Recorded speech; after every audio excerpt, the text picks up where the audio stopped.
So Mark Zuckerberg recently announced that his company Meta is going to be changing the way that they moderate comments and posts on their social media sites like Facebook and Instagram. And the legacy media is having a fit. This is about the fact that our many corporations, and especially these oligarchs that own these social media companies, are bowing down to Trump so that they can make money off of the American people. So in the past, Meta was using third-party servicers to fact-check information. But in this announcement, Mark Zuckerberg says that he is now going to eliminate these independent fact-checkers, at least in the United States, and go to more a community notes guidance similar to what X does. So we built a lot of complex systems to moderate content.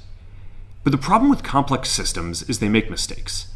Even if they accidentally censor just 1% of posts, that's millions of people. And we've reached a point where it's just too many mistakes and too much censorship.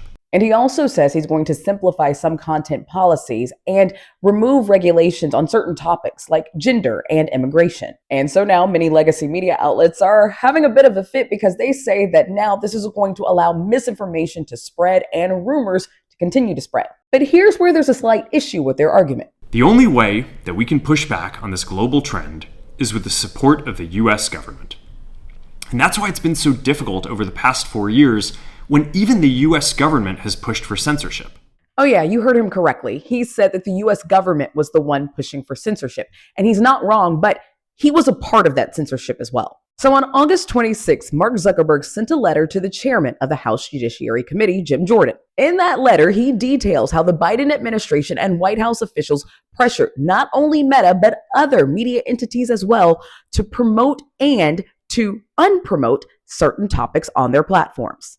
Most specifically, he talked about a lot of things dealing with COVID and how they were supposed to remove certain topics from their sites. So there are a few interesting things that he also says in this letter. One of the big ones, in 2021, senior officials from the Biden administration, including the White House, repeatedly pressured our teams for months to censor certain COVID-19 content, including humor and satire, and expressed a lot of frustration with our teams when we didn't agree. Then he goes on to talk about a separate instance that's really interesting as well. That fall, when we saw a New York Post story reporting on corruption allegations involving then Democratic presidential nominee Joe Biden's family, we sent that story to fact checkers for review and temporarily demoted it while waiting for a reply. It's since been made clear that the reporting was not Russian disinformation, and in retrospect, we should not have demoted the story. So he says all of this after he fully admits to censoring certain information and for flagrantly taking down information before they knew whether or not it was true. And yet the removal of these fact checkers is what has everybody up in arms.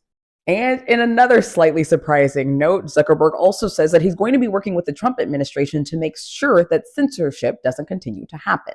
Now, maybe it's just me, but it sounds a little bit like he is now trying to pander a little bit to the Trump administration now that the Biden administration is heading out the door. But you let me know what you think about this. Do you think that Facebook or Meta had a problem with censoring in the past? Or do you think that the removal of fact checkers will be the issue? All right, guys, that's all for me today. Make sure you give me a like and hit that subscribe button for more news content just like this.